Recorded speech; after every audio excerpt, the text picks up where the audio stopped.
Please ensure that if and when you are speaking at this council meeting that you are respectful to other people and use appropriate language. AlburyCity accepts no liability for any defamatory or offensive remarks or gestures made during the course of this council meeting. An audio recording will be made for administrative purposes. Conflict of interest declarations received by the Chair. I've not received any. Mr Zachnich. Thanks, Mr Mayor. The advice to the council meeting relates to disclosures of political donations and requirements of the Environmental Planning and Assessment Act. The Environmental Planning and Assessment Act Section 147 requires a person submitting planning applications or submissions regarding a planning application to disclose any reportable political donation and or gifts to any local councillor or employee of council.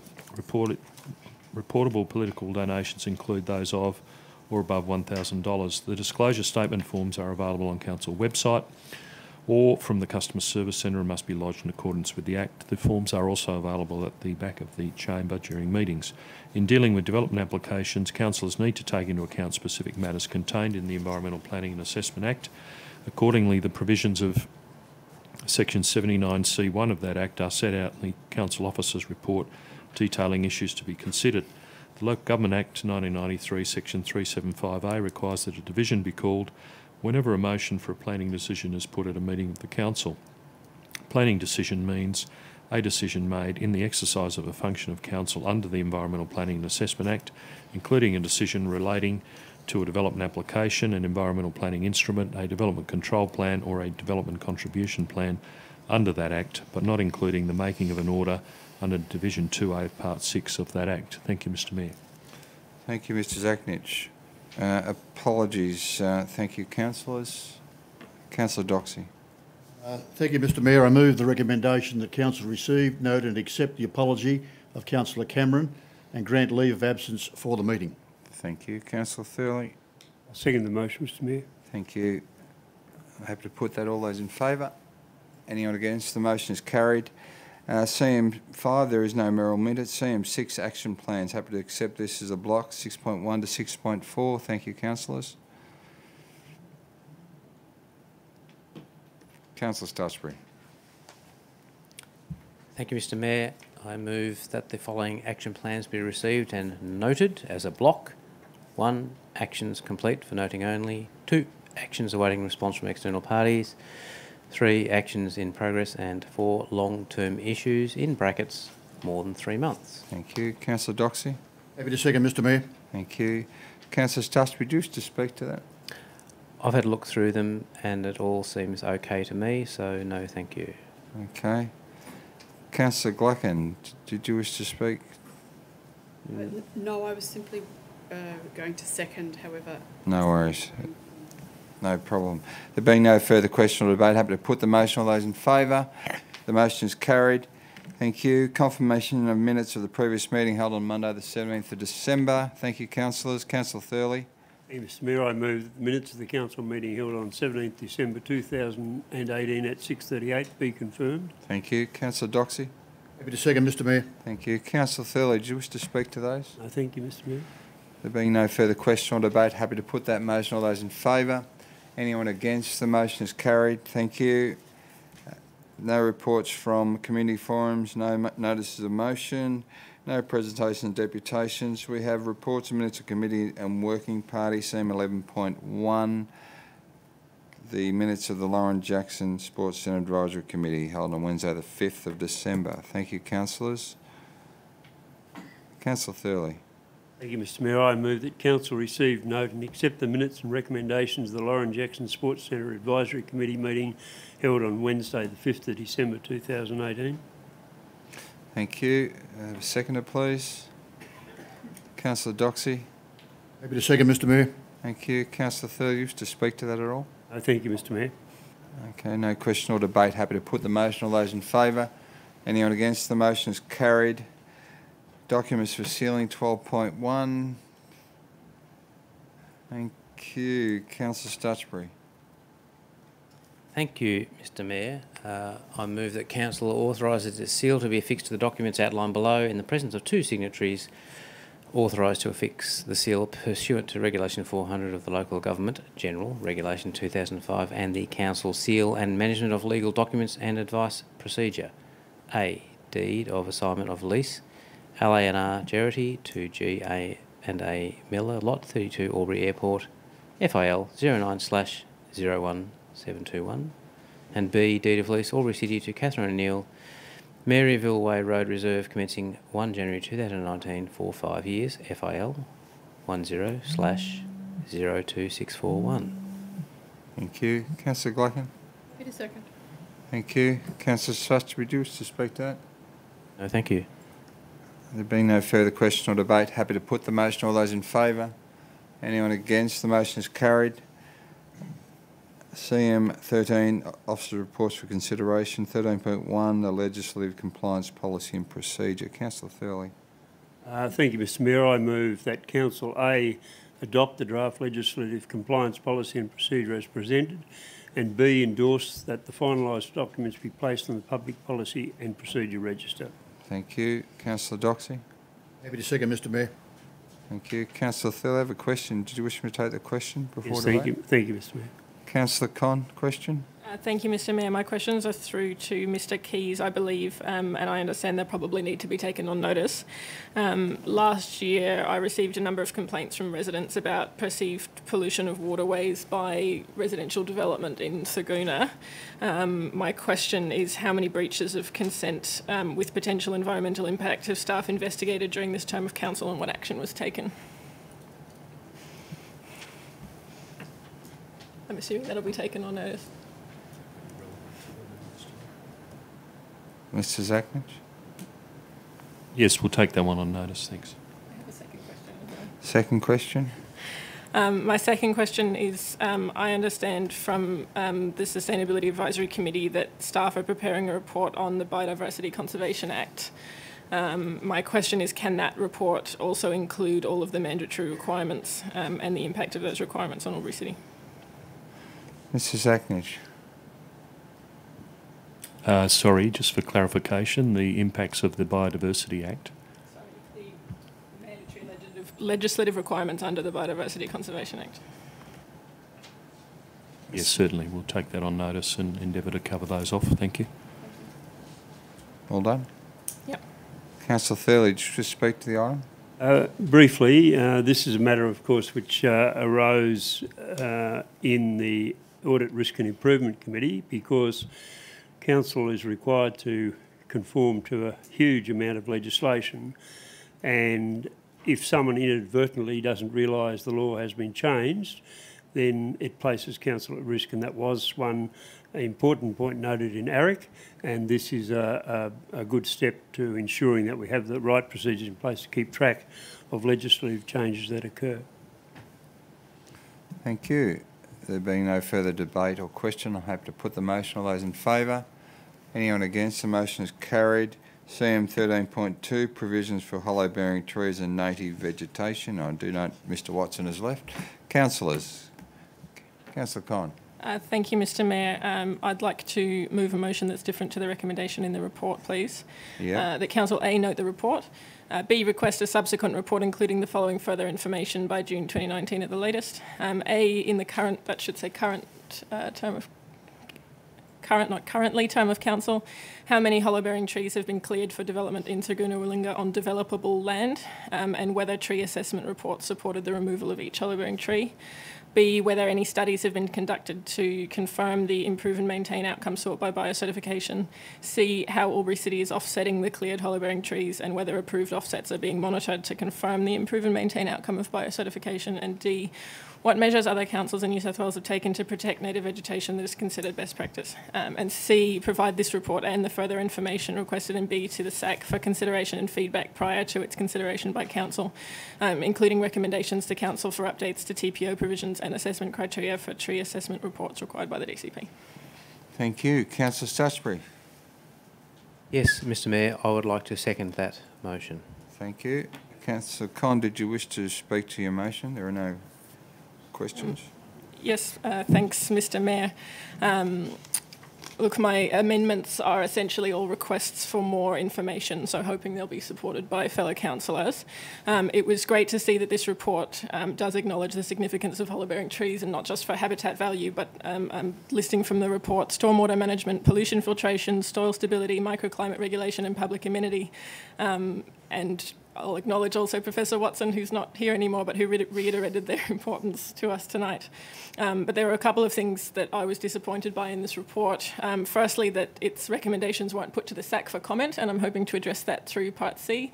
We're very lucky to have an advisory committee of people with expertise in areas like this, and I'd really like to hear their comments on the proposed changes to the tree protection orders and tree assessments reports before we adopt anything.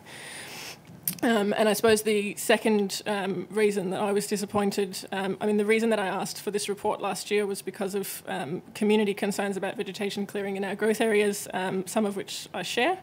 And the recommendations used quite subjective language, like we should recognise the importance of things, we should allow strategic retention.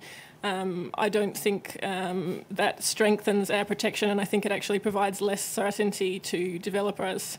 I think we need stronger protection for hollow-bearing trees, and I think we need to do that in a clear and consistent way so that we can clearly communicate that to developers.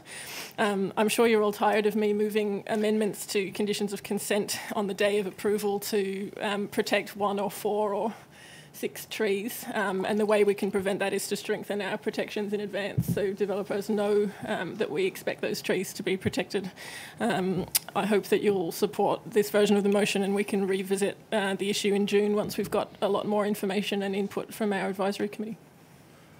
Thank you, Councillor Conn.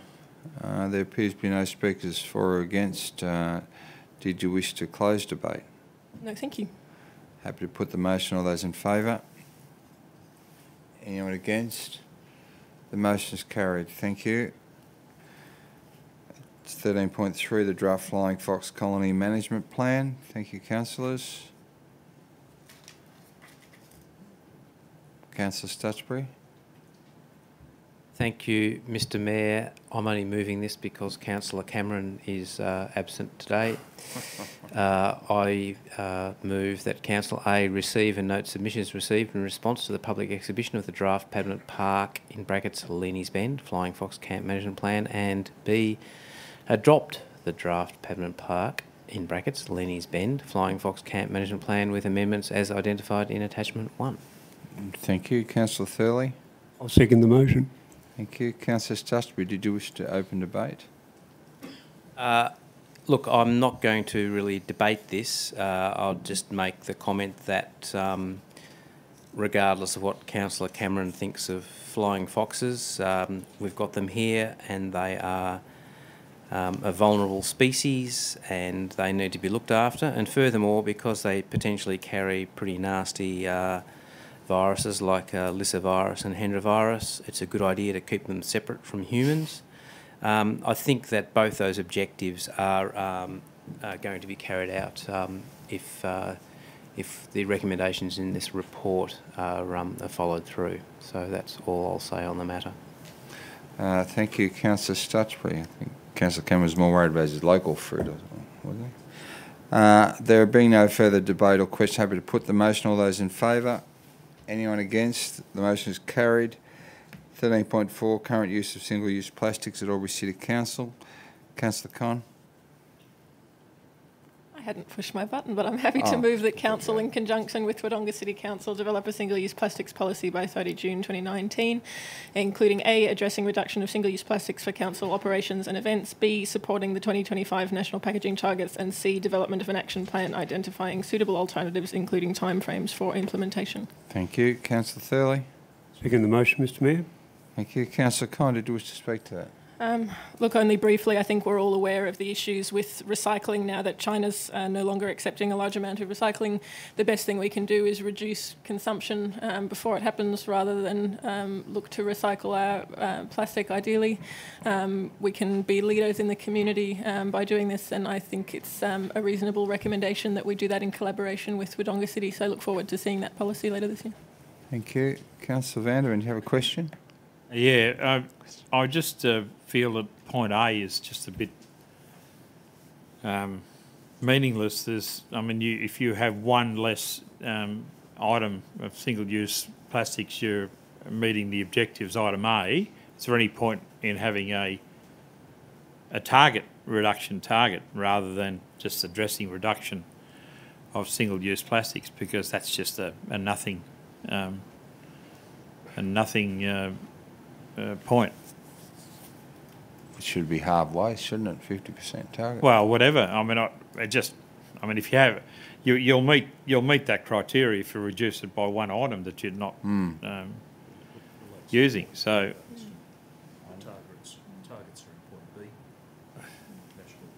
The targets are in point B, supporting the 2025 Well, then why do we need national packaging item A target. then?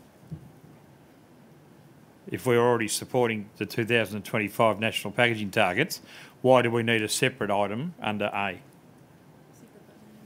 So I'll move an amendment to get to scrap item A and just have A and B, which is supporting the 2025 national packaging targets, and C, B, then development of an action plan to identify suitable alternatives, including timeframes for implementation. Okay. Councillor Con, just as are you comfortable if that was the case or not?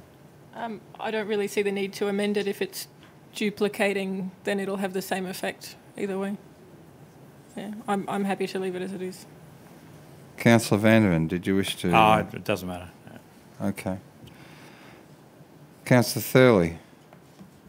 I was going to address the point that Councillor Vanderman made, but there's no need to. The motion on the board there is fine, and the first point is simply part of the developing a policy by 30 June 2019, and it will talk about how we do it. Okay, thank you. And just before we put the motion, I was quite chastened by the fact that during our local government conference last year, there was adequate supply of bamboo product, which again reduces that, and recyclable bamboo knives and forks, which again reduces that footprint and certainly assists. So the staff are working as best they possibly can, and hopefully this target will, or this particular motion will alleviate a bit of that pressure. Okay, happy to put the motion. All those in favour? Anyone against? The motion is carried. Draft 13.5, Draft Albury Airport Master Plan 2018. Councillor Vanderman. Thank you, Mr Mayor. I'll move the motion that Council A receive and note the feedback received on the Draft Albury Airport Master Plan 2018 and B, endorse the Albury Airport Master Plan 2018. Thank you. Councillor Glacken. Delighted to support that. Thank you. I have a couple of questions, Councillor Vanderman. So do I. Did you wish to open debate first? Yeah, if I want to ask a question first to the relevant member of staff, in light of some of the emails that I've received with regards to the closure of the or the reduced hours of the Albury Airport, is that going to impact in any way this airport master plan? Because there seems to be a push under the current circumstances to close the tower down rather than having reduced hours with restrictions. Mr Ferris. Through you, Mr Mayor, we're currently discussing that with Air Services. Our understanding is that it's only a short-term resource issue and they'll be back to full operating hours. They have reduced their hours in recent times, which has caused some disruptions to some of our operators out there. We've expressed our concerns about that. We're waiting for some formal advice from Air Services, but initially they're indicating it's a resourcing issue that they are addressing. There's been no indication to us that they'll be closing the tower or these shorter hours will become permanent. Thank you. Follow-up? Yeah, no follow-up. Thank you, Mr Mayor. Happy for me to take those other questions? Yeah, that's fine before I open debate, yeah. Councillor Con, question? Thanks, Mr Mayor. My question's through you to the relevant member of staff, please. It relates to the submission from Andrew Boyd-Barber, who suggested that the master plan ought to include future planning for public transport access to the airport as our city grows. My question is, what is the current cost to council to provide car parking at the airport? And I'm happy for that to be taken on notice. Mr Ferris. Through you, Mr Mayor, our car parking certainly generates revenue for us at the moment with minimal costs. There was the construction costs, which from memory were around $5 million at the time, but the returns on our car parking are very solid. Councillor Conn, happy? Councillor Stutchby, question. Thank you, Mr Mayor. Through you to the relevant member of staff. This was a very long and at times technically complex report which I ploughed through. And the thing that was at the forefront of my mind whilst reading this report was that in my view, and this may be a personal view, in fact it probably is that one of the biggest problems we have at our airport is fog. And on more than one occasion, my flights have been delayed by fog. And on one occasion, I just gave up and got my car and drove to Melbourne. And I think that answers the consultant's question of why don't we have terribly many flights to Melbourne. And the answer is because you can drive there quicker than it takes the fog to lift. Now, I struggled through the report trying to find the relevant acronym for radar or aircraft guidance that allows an aeroplane to take off or land in fog. And look, I gave up. I saw something called Barrow VNAV, so I went to the bit of the report that had the list of acronyms, and Barrow VNAV wasn't in it, so I had to Google it, and that didn't really tell me whether it had anything to do with fog. So I guess this is a long-winded question. The question is, in fact, what are we doing about fog in terms of radar or aircraft guidance? Because fog is our biggest problem, in my view, personal opinion. Mr Ferris. Through you, Mr Mayor. There are obviously occasions where we have fog-affected days. Typically that's somewhere around 20 days per year are fog-affected. There is a number of aviation navigation aids that will improve heights that the planes can fly at, or levels the planes could fly at, and Barrow VNAV is one. The issue is that a lot of the planes are not fitted with the equipment needed for that. ILS systems are probably the most appropriate, but they're being phased out with GPS systems, etc., that are operating in Europe and the States and things like that. So that technology will come to Australia and to the regional centres, but it is some time away. We can only just work with Air Services about when some of that will be available, and CASA, etc. It is noted that the Sydneys and Brisbanes and all of those capital airports have exactly the same issues, if not more days affected than we have for fog or wind or the like. It is it is part of the aviation industry that the weather will impact on some days during the year. Mr Councillor Stutchman. I have no further questions, but I just have the feeling I've asked Mr Ferris a question regarding the RMS, but anyway. Okay. Back to you, Councillor Vanderman. Did you wish to open debate? Yeah, just briefly, Mr Mayor, thank you. This report, or the culmination that we see now, has probably been about 2 to 2.5 years in the making, and there has been wide consultation and consultants' input and work into this particular report. The airport is very much a very important part of our infrastructure. It's what makes Albury different to a lot of other regional centres with the number of RPT flights that we have on a daily basis, but it's also around the development around the airport that's creating opportunities for AlburyCity businesses to expand locally, nationally and globally. So this provides a lot of detail, a lot of information for people that might be looking to invest in this area, so it's an extremely valuable and useful resource for us to have in promoting Albury and the regional area. So I commend the Albury Airport Master Plan to our councillors for their endorsement. Thank you, Mr Mayor. Thank you, Councillor Vanderman. There being no further question or debate, I'm happy to put the motion. All those in favour? Anyone against? The motion is carried. Thank you. Draft Greenfield Park Master Plan Public Exhibition results. Thank you, councillors. Councillor Vanderman. Happy to move that Council A receive and note the comments from the public exhibition period for the draft Greenfield Park Master Plan. B, endorse the final version of the Greenfield Park Master Plan, including minor amendments.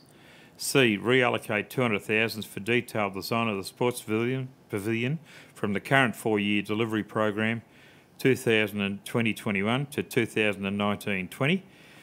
And D, include Stage 1 groundworks, $402,165 in the next budget process for council consideration in Year 2.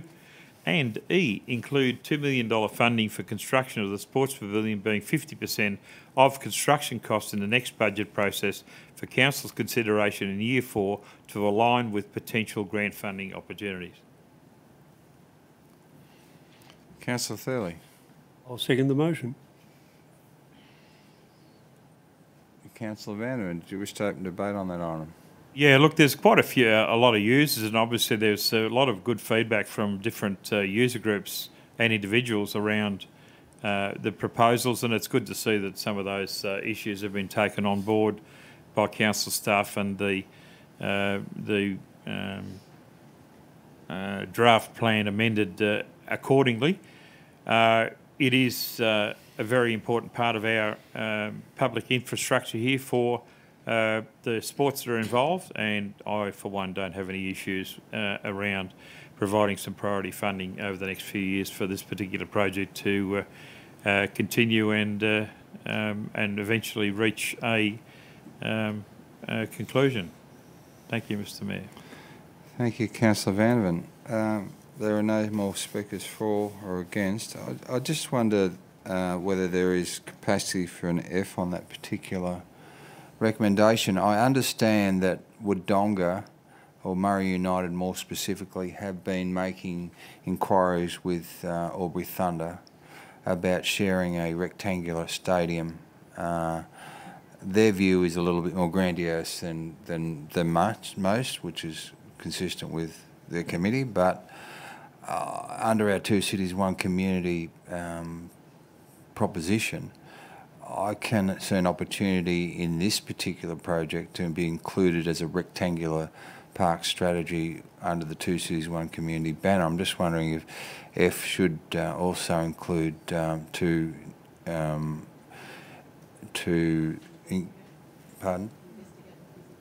investigate the feasibility of a rectangular stadium strategy with Wodonga based on the two cities, one community infrastructure opportunity, because again, there's good opportunities here with soccer being on alternate days, and certainly football, and rugby having a presence in the city. And I know that if we were to achieve what is in this scope, we could achieve a lot more in terms of funding opportunities if we had even 2 or even 3 rugby union involved in that negotiation. But I know definitely Wodonga are meeting with Murray United tomorrow to discuss a rectangular field strategy. I'm just wondering, Councillor Vanderman, do you think there's capacity within that recommendation to put that as an F? I'm happy. Obviously, I haven't given it Yeah. Yeah, sorry. Oh. I haven't. Obviously, this is the first that I've had the the thought there that there could be an opportunity for cooperation between Albury and Wodonga as far as a rectangular sports field is concerned. So, if the motion was to be amended, I'd be happy to put an amendment in that says staff investigate the feasibility of having a two cities, one community involvement in a rectangular sports field as as part of this development. Yeah, happy to put that as an F. So if we could, yeah, It's coming. Okay. you need him to turn around there. For your information, I'm happy to accept that. Thank you. And Councillor Thill, you have to accept Can that. I ask you? We were going to ask, we're just waiting for it to come up the board. Yep. Yep, Beautiful. Lovely wording, ladies. excellent. So if we're happy to, are we comfortable with that? Yep, okay, so we'll... Look, as long as, Mr Mayor, as long as Yep. it doesn't delay the... I mean, there's a few years between each of these Yep. processes here, but as long as it doesn't provide any delays from what we see as the future of this sports ground, and these feasibility studies can be done in the very early stages of the processes, so I think it'd be a positive. But if it's going to delay things down the track because it doesn't attract any extra funding opportunities, I'd like to see us go ahead regardless. My understanding is they have got, Murray United have done a fair bit of work in relation to what they prefer. Yep. But it rivals something like Amy Stadium in Melbourne at the moment. Oh, good. But I think we can accommodate that on a regional basis if both of us devote our resources. Yeah. Councillor Glacken, question. Yes, through you to most relevant member of staff, along the lines of Councillor Van der Ven's bubble thoughts just now, could I please have it confirmed that this will not, if we do add F, it won't slow things down, that staff will be able to look at that, the possibility of including it and reach a conclusion early so that it won't delay things? More than happy with that. Mr Ferris. Oh, no, Ms Code. Through you, Mr Mayor. Thank you for the question.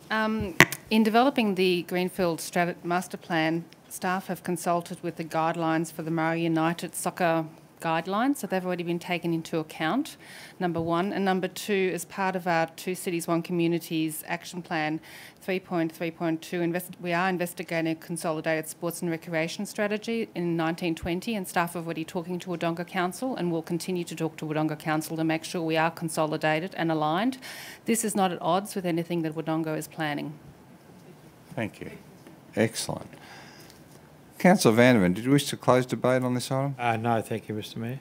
Thank you. Happy to put the motion. All those in favour? Anyone against? The motion is carried. Thank you. 13.7, acquisition of land for footpath and easement for water main at Kerr Road North. Councillor Glacken. Thank you, Mr Mayor. To move the recommendation as a motion that Council A waive clause 3.2A of the acquisition and disposal of land procedures due to the relatively low value of the land.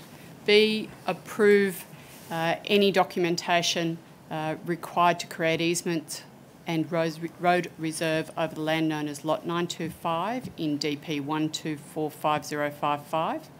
C, approves payment of $2,430 in compensation for the easement and road reserve dedication. And D, approves payment of the owner's reasonable legal and mortgagee costs to enable this dedication. Thank you. Thank you. Councillor Stutchbury. Second that, Mr Mayor. Thank you. Councillor Glacken, do you wish to speak to that at all? No, thank you. Thank you. Councillor Van der Ven, your button pressed. Okay. Mr Mayor, it would have been my errant elbow. Thank you. Happy. There are no questions or debates, so I'm happy to put that item. All those in favour? Anyone against? The motion is carried. Provision of garden and timber waste processing mulching services contract number C1819-01. Thank you, councillors. Councillor Van der Ven. That was my errant elbow leaving the button on.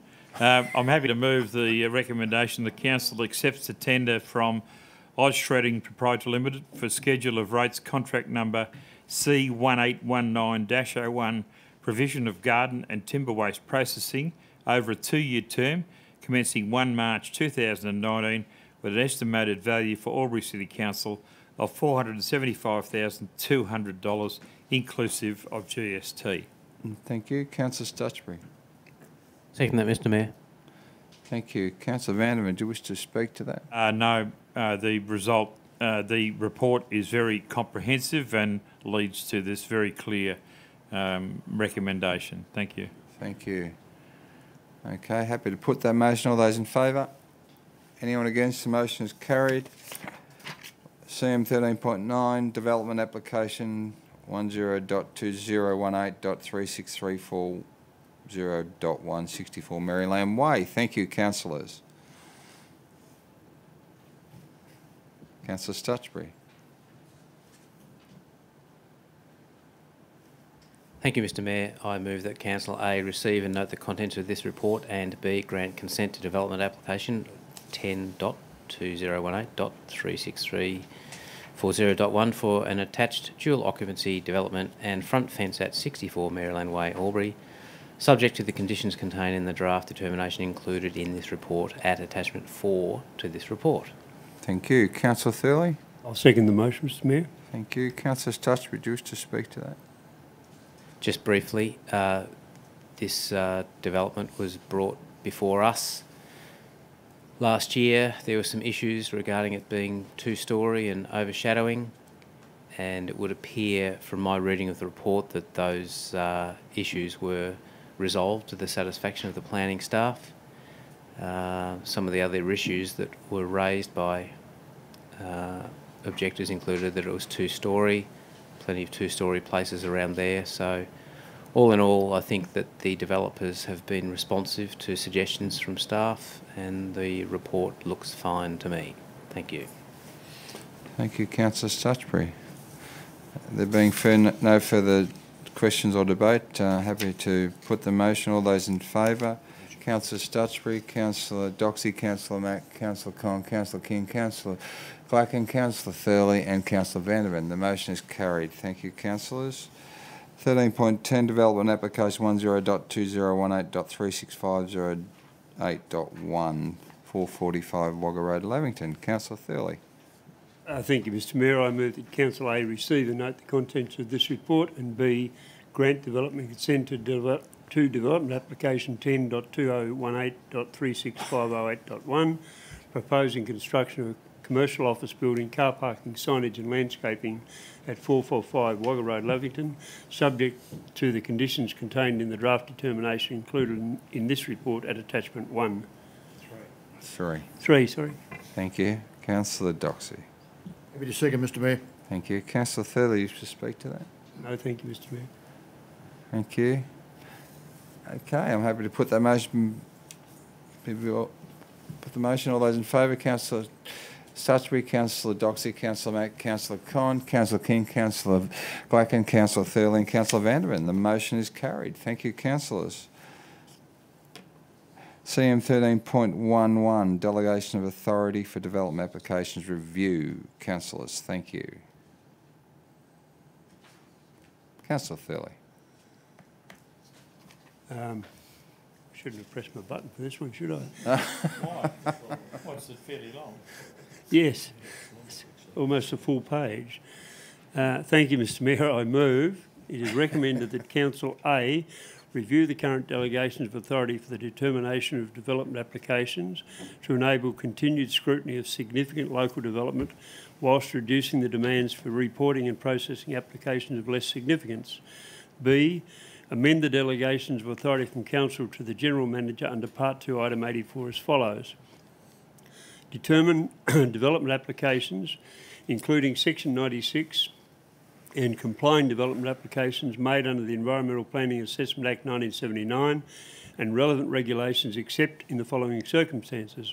1, the application has an estimated cost of development greater than $1 million exclusive of applications for single residential dwellings, or 2, the application involves a proposal for subdivision of 20 or more lots, or 3, the application is the subject of more than 5 objections. C, be provided with a monthly report from staff listing lodged, determined and in-progress development applications, including their type, description, address, value and details of any requested variation from the DCP that meet any of the following criteria. You're too quick, I was going to have a drink. Where am I up to? Yes. 1, any application with a total value greater than $500,000. 2, any application requesting variation from the development control plan of greater than 10%. 3, subdivisions creating 10 or more lots. 4, any objections received that have not been resolved through redesign or mediation. And 5, any other significant developments in the opinion of the Planning Department. Thank you. Councillor Clacken. I'm happy to second that.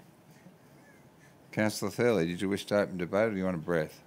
I'm happy to speak very briefly about this. We made some changes to these delegations some time ago, and we've allowed it to run for a while and seen the effects. I believe that we had gone a little too far in our previous changes to delegations, and I think this represents a sensible compromise between where we were, say, 2 years ago and where we are now. It still leaves councillors able to interrogate any DA. These ones will come to us by this resolution, but any concerns a councillor have of any other DA can be raised by the councillor and does not require any other intervention. So I think this is a sensible compromise. Thank you. I have questions. Councillor Vandervan. Thank you, Mr Mayor, through you.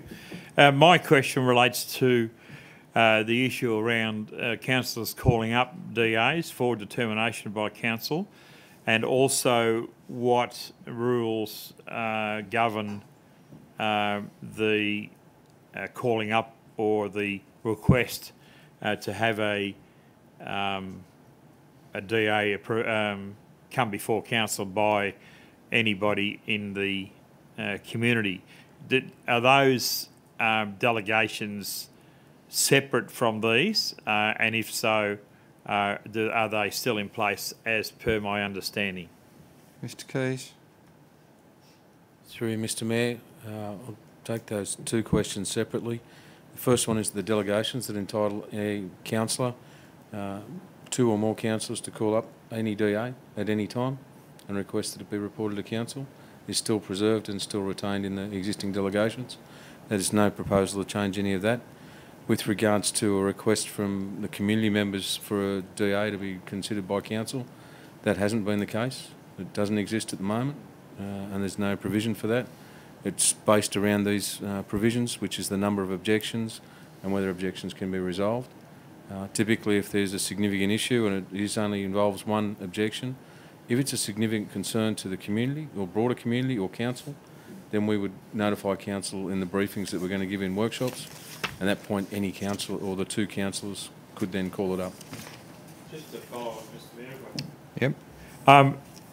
Can I just get a clarification of it says there that if the application is subject to more than 5 objections. Now, if we get 5 people objecting to the same issue, do you still consider that 5 objections, or is that 1 objection around the same issue? So I just wanted to make sure that there's clarity around what 5 objections means. Mr Keys. Thanks, Mr Mayor. If we have 5 separate submissions, irrespective if they're on the same issue, they would be considered and counted as 5 separate submissions. Thank you. Question, Councillor Conn. Thank you, Mr Mayor. It's not a question. I'm hoping to propose an amendment to the mover and the seconder in the hope that I don't need to speak or vote against this motion. As the mover of the original DA amendment last year, I agree that it has needed a little bit of tweaking the report justifies very well why the dollar value is not a good gauge of whether something's likely to be controversial or whether it can be done very competently by our staff. So I'm happy with the motion in terms of the dollar values. I obviously have a great interest in greenfield subdivisions, and I would be seeking to keep the Part 2 numbers in both B and C at the original number of lots that we have at the moment, so 10 rather than 20 and 4 rather than 10. Councillor Thurley.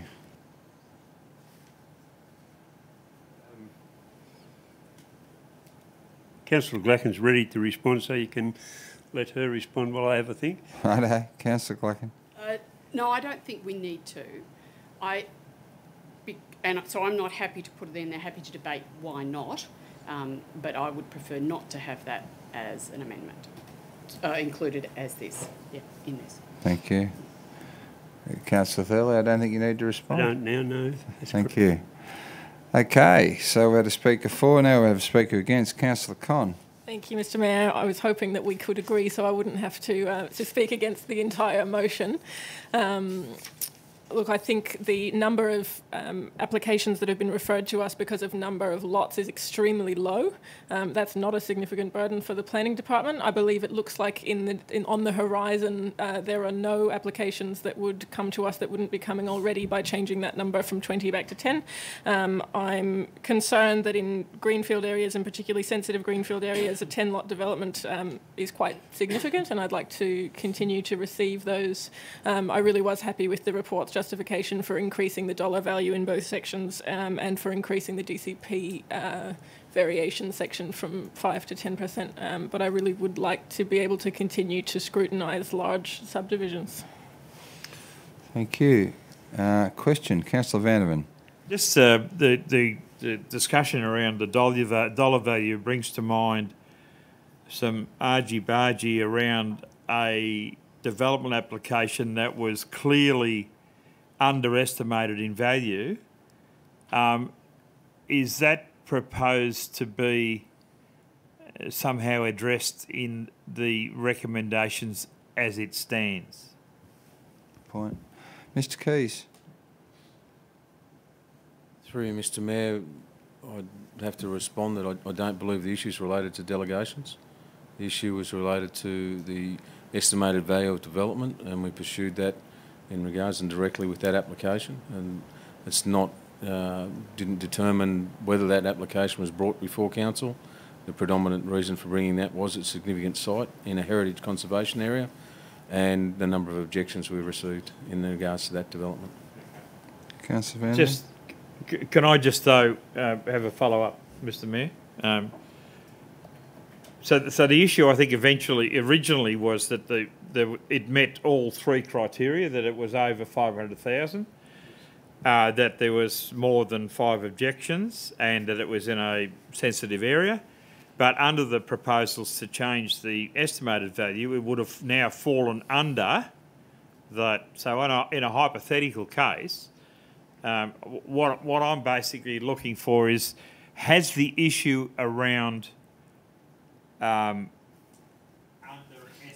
the cost of a development been addressed by council staff in some way, perhaps separately to what these delegations are referring to? So maybe that can be something else that we can have a talk about it at some other time, but I'm concerned now that if we change this to $1 million, the original application would fall under this and would not be notified to us. Mr. Keys. Through you, Mr. Mayor, note the application, irrespective of the value, would be brought before council because of the site, the significance of that site, and the development, the fact that we had objections that couldn't be resolved. So these delegations would still provide for, because the critical word there is or. It's not all criteria must be met, it is any one of those 3. And 2 out of those 3 would have been met with that DA. In regards to the other question around have measures been taken, we are very actively pursuing the issue around valuation and estimation of works, and the recent changes to council's policy, which council endorsed last year, have also supported that in terms of cost estimates required by quantity surveyors as well.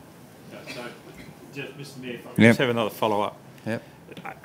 Hypothetically, on the basis of let's say that that one that we were talking about that eventually turned out to be more than $1 million.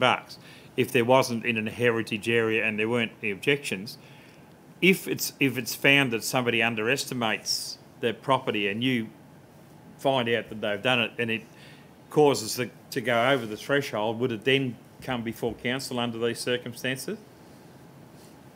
I know it's a hypothetical, but I mean, it is still a serious issue around if somebody wants it to go through with just understaffed delegation, they might say it's worth 900,000, and then you find out it's worth 1.1. Is it going to then be referred back to councillors for decision? Mr. Keys. Through Mr Mayor, I'll just clarify the last part, referred back to council for decision. Or referred to council for decision, not back to council. Referred to. So before any decision is made, we would make sure that we were absolutely certain around that value if it was in the vicinity of $1 million. To be very clear right from the start, because the process and our tracking requirements and the advice that we would provide to any neighbours or submitters and even the applicant would hinge very much on the timelines will be determined by that value and whether it's referred to council or not. So we like to be upfront very clearly in mapping out and identifying our processes as well. So that value will be a critical element right at the start of the processing of an application, and that would include any briefing to councillors about those upcoming applications as well as the weekly notification of new applications that you receive as well. If there were any questions or any queries from councillors, at any time we can further examine that and provide information on that one too. I'm sorry I need to belabour the point. If there's an application for $900,000 that normally would be done by council staff under delegation with these changes, and council staff find and prove that the development value was underestimated by the developer, by the application, and it's proved that it's 1.1 million, it should have been, is that application now going to be referred to council for determination? That's the answer I'm looking for. Mr. Keys. Okay. Thanks for the clarification through you, Mr Mayor. Appreciate that. I can quite clearly state that we would refer it to council for determination if we estimated the value using our market valuation from Rawlinson's was above $1 million. It would certainly be brought to council for determination. Thank you very much. Thank you. Speaker 4, Councillor King. Thank you, Mr Mayor. I'm speaking for the motion. I took note of what Councillor Thurley said in regards to that it went too far back to the start. I think it was right on the money. As a new councillor coming to AlburyCity Council, there was buildings popping up and things going on, which I absolutely had no idea what that was all about. We were getting development applications that didn't have an address or any identification mark other than a number, and I think it's not a bad thing to actually go back to the start somewhere where people come into a new organisation like myself, you know, with not much of an idea what's going on, and some people say nothing much has changed. The relationship that I think I've got now with the planning department is excellent, and congratulate Mr Keys on working with his team to get this system in place. I know there was a bit of hysteria when this first started, but I think now that this is all settled down, that this is a good motion and we can all move forward. Thank you. Speaker 4, Councillor Glacken. Thank you. Yes, I speak to support this recommendation as a motion tonight, and I have indeed seconded the motion. I believe it's important that we continue to scrutinise on an ongoing basis the systems, processes and the framework around enabling us as a council to, through delegation, allow our staff to get on with their business. I'm mindful of the increased work that we had been asking our staff to undertake because of the change in the processes that we had implemented, and I think this brings it back to a more manageable level for the staff. but still allows us as councillors, those of us who wish to scrutinise things more closely, to be able to do so. With reference to the request that Councillor Conn had for Councillor Thurley and myself to include the greenfield sites, or going back to 10 lots, I think it was, that developments of 10 lots or more would come up for determination. I would not want that to happen, because the reality is that most green lot sites are the ones, or the most of, if not all, the green lot development sites are the ones that have greater numbers that are being requested through development, so 10 or 20 or more lots. And so that would bring us pretty much all of the greenfield sites through to the councillors as a development application for approval. And I still maintain that our staff have the ability to be able to monitor those proposals as they come forward and to make the determinations accordingly. We will, of course, still be made aware of development applications as they come through the pipelines, as we have always been done, as has always been done, and it will be up to us to look at those as they come through, and and it will enable us to ask questions of the planning department directly.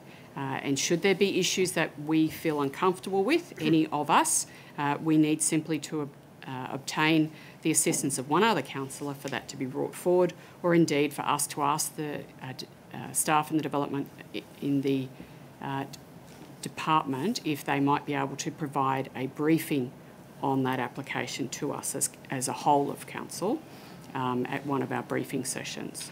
That would enable us to get on with what we want to do, and enable our staff to be able to get on with what they need to be able to do as well. So yes, I am very happy with this motion tonight because it allows things to move a little more back a little more to the way I think it should be working in council. Thank you. Thank you, Councillor Glacken. There are no further speakers for or against. Just to finish, I'd just like to say that this process has, I believe, been a worthwhile process, and I think I myself have got a better appreciation of the work that the planning department do and the processes that they adopt in terms of determining DAs and our role in that particular process.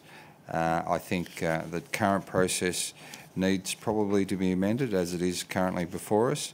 I also think the value add is certainly in the reports tonight, which is the report in relation to the annual development, catch the monthly development statistics, I think has been a precursor of this particular process, and also the fact that when we get that information, we do have values included with that information, which is also a good indicator to what is being spent, but what the property is, and if it needs to be called up, then potentially it can be scrutinised. But I must say, and I do reiterate, that Mr Keys and his staff need to be congratulated. I spoke to the press yesterday about the development statistics and how important and how well they are going, but it takes a fairly strong team, and certainly you've had to endure a fair bit in the last 12 months with staff shortages and everything else that's been put before you, and I support this particular amendment or this particular motion.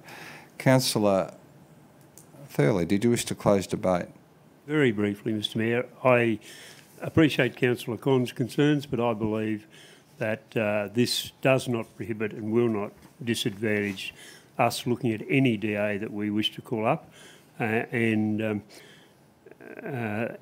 Most of the developments that would be in the greenfield area almost always achieve 5 or more objections or submissions. So I don't see this as any problem in council having good scrutiny over what's happening in the city.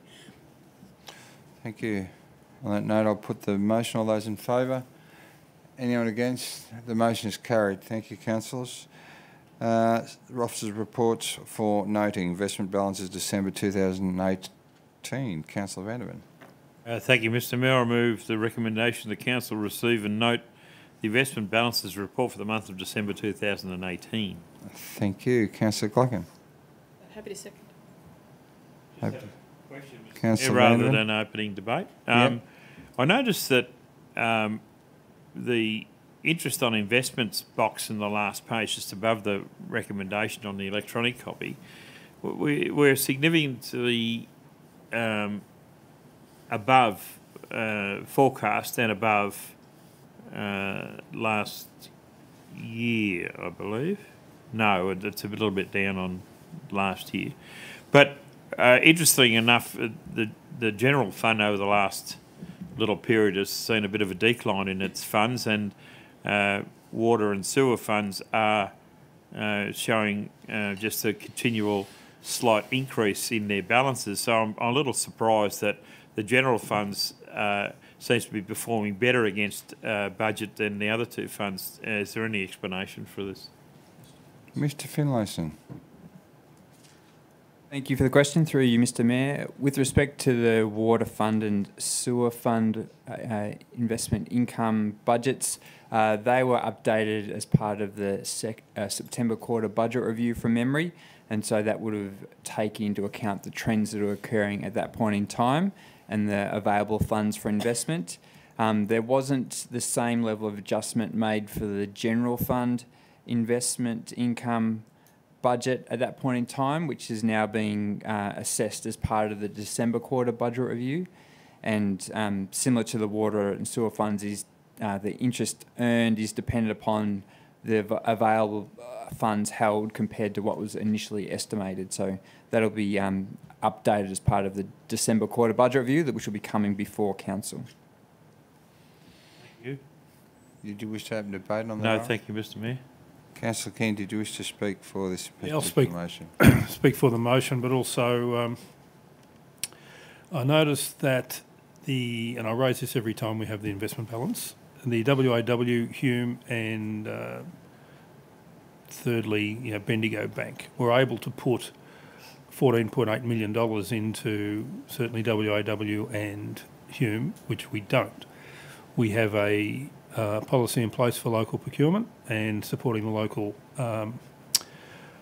local people who support us, yet we blindly put millions and millions of dollars into our friends at National Australia Bank, Westpac, who are closing the Benalla branch of their Westpac Bank this week was announced. NAB have closed, I think, Berrigan recently. ANZ have closed Corryong, yet we continue to support them. I mean, they don't support regional Australia by closing their branches. The Royal Commission was scathing, which is an understatement, of both NAB and ANZ, yet we continue to support them, whereas we have the ability to quadruple, just looking at the graph here, it may not be that much, or maybe a lot more, WAW and Hume, and I'm absolutely perplexed why we don't do that.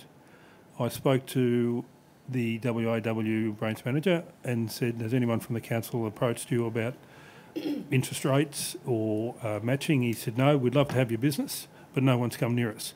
So whilst I support it, I would encourage the financial department of the AlburyCity Council to actually get out and speak to our local branches that employ local people, that open their doors on Saturday mornings and are part of the community, and stop supporting the Westpacs and the NABs and the ANZs. Thank you. Thank you, Councillor King. Councillor Vanderman, do you wish to close debate? It was a comment, wasn't it?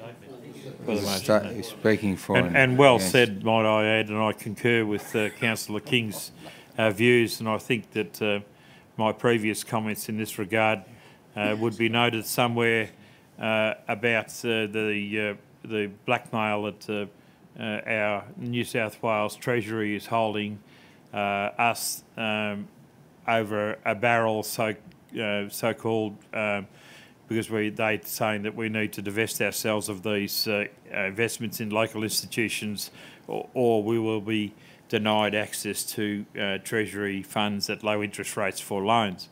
And I think we've told them to, in no uncertain terms, to hire thee to a taxidermist, I think was the nicest way that I could put it. So, yeah, no, I think you can take that that's closing debate, Mr Mayor. Thank you. Mr Zachney, just to clarify something. Yeah, thanks through you, Mr Mayor. But just to clarify for councillors, the investments are applied in accordance with the council's current policy. So in terms of our compliance with your policy, the investments reflect that. Council has an opportunity on an annual basis to review its policy. If there are concerns about that policy in the fallout of a whole range of things to do with bank inquiries or personal opinion, then that's the time to do it. We are applying your current policy at this time. Thank you. Councillor Vanderman, do you have a question? On that basis, and responding to the General Manager's comments in this regard, looking at the box that shows investments by institution by percentage, and it says that it shows money invested even though it's a very small... Oh, I can actually enlarge it a fair bit. It shows that we're probably investing, let's say, 3% of our money in WOW, but we could invest up to 10%. So, and in Hume we're investing maybe 2%, but we could invest up to 10%. And in Bendigo Bank, and the only reason I didn't get called before the Royal Commission is I didn't make a submission, we could take them from 2% to 10% as well. So, yeah, so...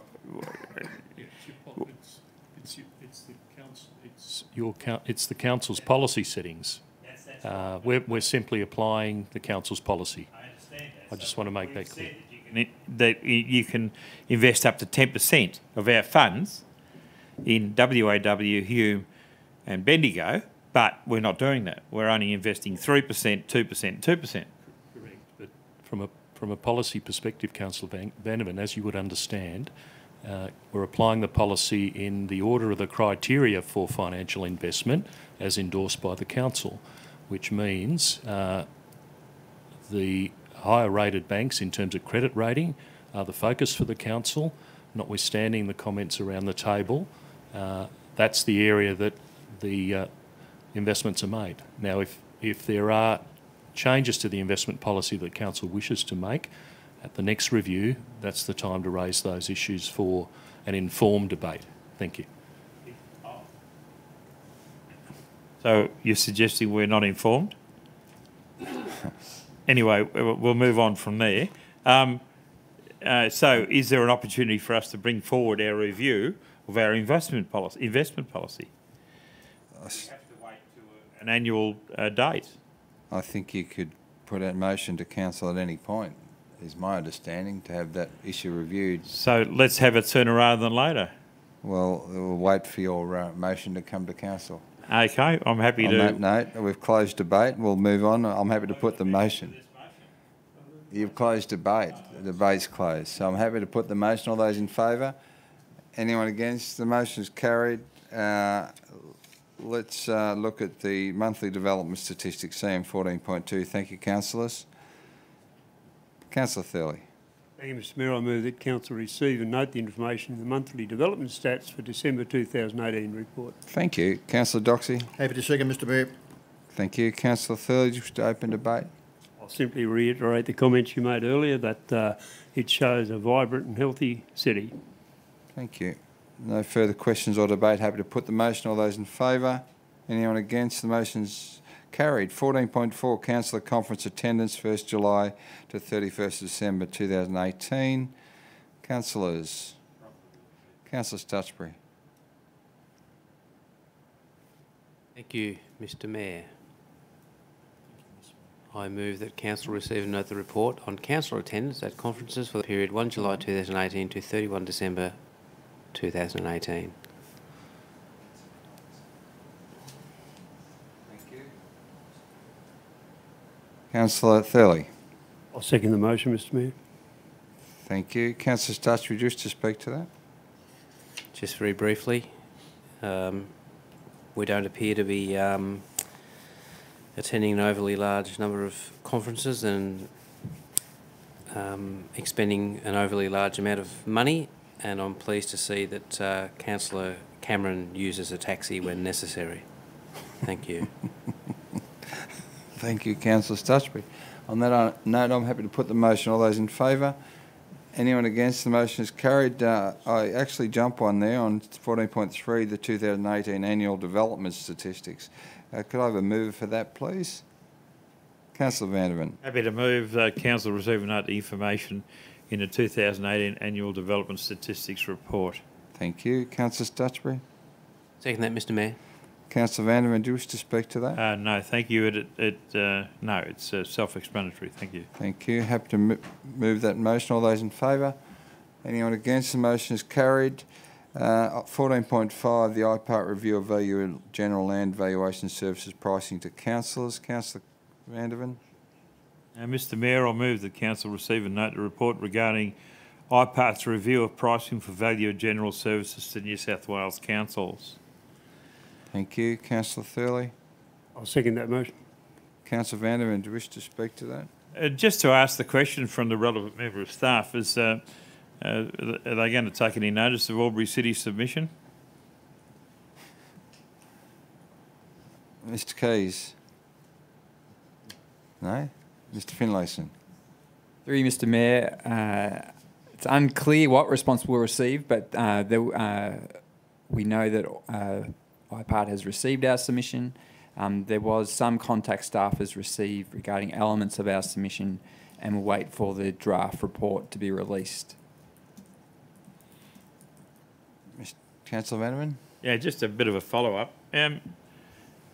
Is there any thought in providing a further submission that I'm not sure how many properties there are in rural New South Wales, but I would have thought that if they increased the price of the metro ones by 30 cents each, they would probably cover the full cost of the country ones. So I'm not sure why we're not why we're being treated rather poorly with this, not only in relation to the rest of New South Wales, but also in comparison to our brothers across the river.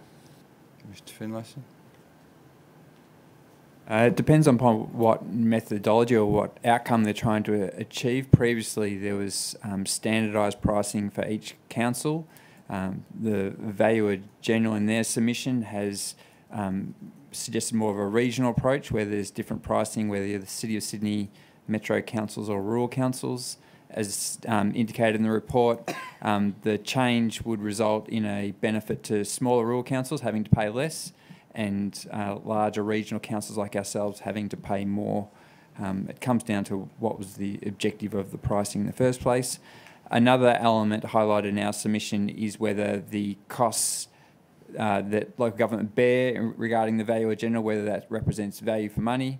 In our liaison with our colleagues across the river at City of Wodonga, is that they've historically paid far less for those services in Victoria than what we have in New South Wales. Councillor Maynard, do you wish to open debate on that? No, thank you, Mr Mayor. There being no further question or debate, happy to put the motion. All those in favour? Anyone against? The motion is carried. 14.6, the 2018-19 Works Program Status Report, December quarter. Councillor Gluckin. Thank you. To move the recommendation as a motion that Council receive and note the status of the 2018-19 Works Program as at 31 December 2018. Thank you. Councillor Doxey. Happy to second, Mr Mayor. Councillor Gluckin, I have a couple of questions. You wish to take them before we open debate? Yep. Councillor King. Thank you, Mr Mayor. Through the relevant member of staff. In the discussion part of this report, it says that an extra 18 projects have been included, with some projects being removed. I can't see where the ones have been removed. Can the relevant member of staff give me what they are and how many there has been? Mr Ferris. Through you, Mr Mayor, the projects that have been removed aren't listed. My apologies, I can certainly provide them for you. The 18 projects that have been added takes the total to 454. The program started at 440, so net we've had a 14 project increase, so we've had 4 projects taken from the schedule since the start of the year. Councillor King. Councillor Vanderman, question. Thank you, Mr Mayor. I've had some concern expressed to me by some ratepayers about the length of time it has taken, one, to start the Kiwa Street revamp, and secondly, to finish it. I wonder if I could get an update on where that project is at and what the expected completion time is. Mr Ferris. Thank you, Mr Mayor. Kiwa Street, we tried to plan most of the works or start the project while the school holidays were on. So we commenced straight after Christmas. It's a $600,000 project, so it's a total rebuild. It's progressing well. We'd expect to be finished early to mid-March. We're just liaising with the school now around the task of pulling the road pavement out. We're opening up for school drop-off and pick-up. We're doing a weekly newsletter, but certainly it's all well on track. If not, it's slightly ahead of schedule for such a large job. And as I say, we're on track to try to finish it in March. Our fallback there would be to pull out and come back when the Easter school holiday's on. That's not our preference, but we're working with the school around how we can still maintain access during school times. Thank you. Thank you. No further questions. Councillor Gleick, do you wish to speak to the motion? Thank you. Yes, I note in the report that the progress is a little behind schedule, in fact, somewhat behind schedule, and that it is anticipated that by the completion of our financial year, we will have achieved 90% of the program. And I'm also conscious of the fact that over the last couple of years, our completion rate has been less than we would have liked as a council. I'm very conscious of the fact that there have been some areas within our staff that they've had a deficit of staff, and they've been trying to attract staff and train them, and also conscious of the project work having been quite demanding, and a lot of the preparation is in the design work. So I think it's fantastic that the design program is 73% completed, because you always have to design things before you actually go out and undertake that work. So it's good to see that the design phase of the programs at 73% is heading in the right direction. And from memory, I think that is better than it was halfway through the last year. At this time, so a year ago, we were looking at a figure that was a lot less than 73%, is my memory. Clearly, we as councillors want to see a big emphasis on the works program, because our community expect us to ensure that the programs that we put into our budget are completed within those budgeted cycles. So congratulations for the staff, to the staff for getting the program to where it is, but clearly there is significant work to undertake still to ensure that you get to at least 90%, noting the ideal is, of course, 95%. So cautiously optimistic. The staff have been cautiously optimistic, and I think we as councillors need to be mindful of that when we look at the next quarter report. Thank you. Thank you, Councillor Gleick. There are no further questions or debate. Happy to put the motion. All those in favour? Anyone against? The motion is carried. Delegates' reports for noting. We have none. Notice of urgent business. Councillor Thurley, do I recall you had something? Just 2 matters wishing to pass back thanks of 2 community groups for council support. I went to the Tabletop Reserve in mid-January to look at the unveiling of the memorial picnic bench in honour of Amit Rai, who drowned at Tabletop in January 2018. The Bhutanese Australia Support Group and Amit's family were there, and they were very grateful for all the support given by AlburyCity the bench itself is a good reminder of water safety, and what more could we need this year than that, something like that. So they were extremely grateful and asked me to pass on their thanks. And on the 27th, I went to the motor neurone disease shuffle at North Albury, and that was organised by Steve Martini in honour of two of his friends. And there were several hundred people took part. They raised almost $20,000 for research, and once again they wanted to pass on their thanks to AlburyCity for the support they got in that event. So thank you. Thank you, Councillor Thurley. Councillor Conn. Thanks, Mr Mayor. I just had a question through to a member of staff, please. I think probably Mr Ferris. There was a large amount of storms over the Christmas-January period, and I know our staff have been very busy responding to community requests for assistance with damage to trees. I was just hoping to be provided with some information about how many trees have had to be removed as a result of that activity and how many of those are being replanted. Mr Ferris. Mr Mayor, yes, we certainly had major damage to some trees with a couple of storms over the Christmas period. Some unfortunately needed removal. Any that have been removed will be replaced, but I could provide further details around the exact numbers. Councillor Conn. Thank you, Mr Ferris. And just on that note, a number of inquiries that I received during that period, and the staff attended quite briskly to the concerns of the residents, and I did notice in the communique that it has been quite extensive, and whether we have responded ably, as is for the SS and every other emergency service, but the council staff have done a great job. And I got a Facebook message from a lady yesterday congratulating your guys and yourself for responding urgently to her request. So thank you for your support, and thanks for supporting our community. Okay, so we have no confidential matters, and the meeting's closed at 7:41.